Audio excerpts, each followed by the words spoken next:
Əziz şagirdlər, bugün Güvən Nəşrinin 11-ci siniflər üçün keçirdiyi sınaqdan 70-ci sualın həllinə baxırıq. Trigonometriya mövzusuna aiddir, bir çoxunuzun qorxduğu mövzudandır. Deməli, bizə bir tənlik veribdir, belə bir tənlik veribdir. 0 pi aralığında neçə dənə kökünün olduğunu soruşur.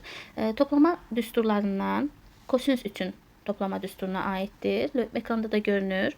Gəlin baxaq. Deməli, kosinus 2x üstə gəlinsin x bərabərdir 1-in açılışı idi. Kosinus 3x bərabərdir 1. Kosinus 1-i harda alır? 2 pi k-da.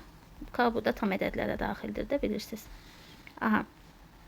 Deməli, x bərabərdir 2 pi k bölünsün 3-ə.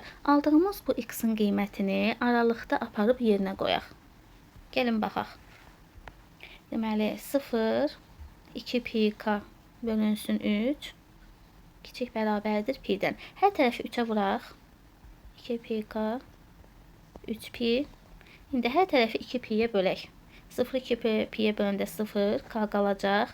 3 pi-ni 2 pi-yə böləndə 1,5.